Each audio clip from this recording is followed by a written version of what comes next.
And sure enough, when I left McCoy's band, I get a phone call one day, and it's Gato. Wow, so you actually got to hang out with him. I played with Gato for a few months. You know, he would work a few months, and then every winter he'd go back to Argentina for where he's from. Where he's from for a vacation. They come back.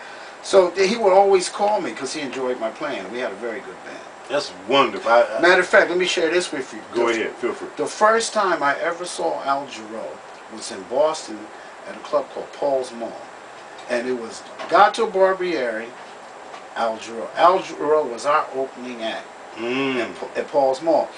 And we were like, who in the world is Al Jarreau? Who's Al Jarreau? And man, did we find out who Al Jarreau was. The human voice instrument. Oh man, it was such a beautiful week, man. Yeah. And it was just great. So that's beautiful. Yeah. Now another name, gentleman I know you played with, Lonnie Liston Smith. Now that gentleman is phenomenal. Lonnie. How was it playing with Lonnie? Lonnie, I used to call Lonnie the cosmic leader. Yeah, Lonnie he's so cosmic, very. And his music is just so peaceful and you know, it's just universal. Yes, you know? it is. Yes, it is. And it was great, man. I was fortunate to record 3 albums with Lonnie. And initially, the first record date I did, I wasn't even supposed to play the drums. I was supposed to play percussion. And he had all these great musicians, man.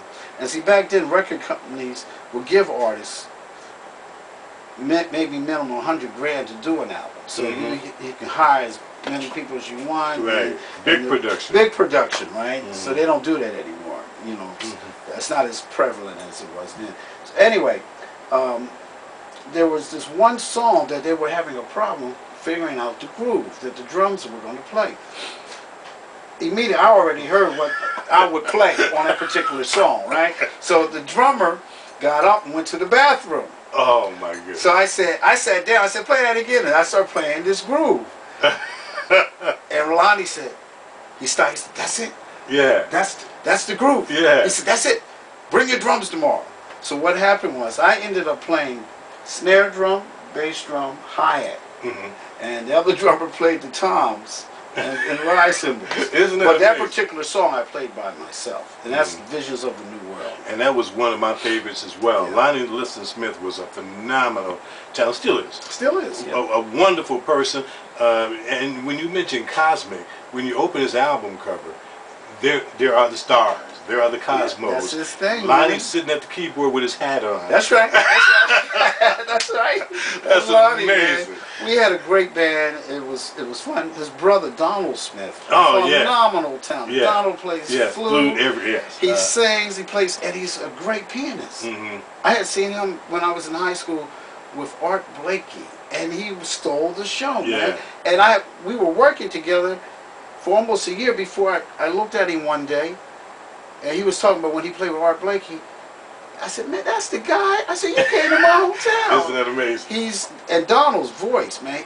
Initially, I thought that was a woman singing "Expand Your Mind." He's phenomenal. Oh yeah, and believe me, any of you Jazz on My Mind viewers, if you have an opportunity to pick up that Lonnie Liston Smith "Expand Your Mind," it will definitely expand your mind. I had the pleasure, and it's something. I had the pleasure of meeting Gato and Lonnie Liston all in the same year. Wow. 1977 in Los Angeles.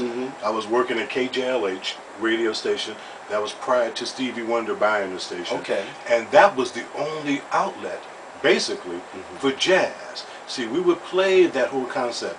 The music programming has changed since then over the years, but it was such a wonderful thing to meet all of these wonderful people. Great people, man. Wonderful people. Very dedicated to their profession, and they were good band leaders. Now let's go back a little bit further. Let's go back to working with Lena Horne. Whoa! How was it working with Miss Woo! Lena? It was like playing ping pong. Because Lena at the time, it's like being on the road with your grandmother. You know, she was like 67. And you say that respectfully. I'm saying it respectfully. I got you. But Lena would tell you herself. She said, "Honey, I don't know what's wrong with me," because she's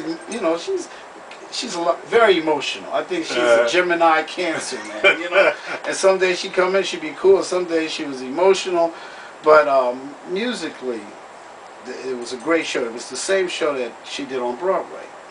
And what happened was they were making a change in the drum chair before they went to London. So the bassist called me and said, "Hey man, you told me to call you if it ever open." I said, "Wow." So he called me. I went up, auditioned, got the gig, and the thing about that was, although there were like maybe 30 songs in the show was like a 3-hour show. That's kind of long. It's long, and it was about her life. It was like, you know, the songs were a reflection of different periods of her life. And the thing was, some of those charts were like 3-4 pages long. And so the guy was saying, "Listen, the thing is, you have to learn this music.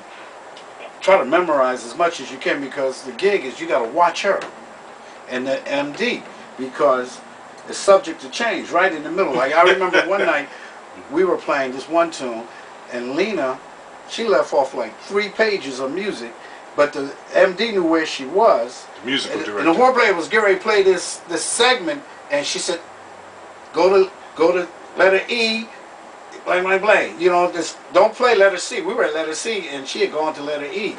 So it could be hectic sometimes, and that saved a train wreck on stage. But we were dealing with like an orchestra. We were dealing with a horn section, exactly. You know, and percussion section, and the whole bit. All these people on stage backing her up. But it was a challenge. I know everything that you've gone through was an experience, though. Yes. What about Harry Belafonte?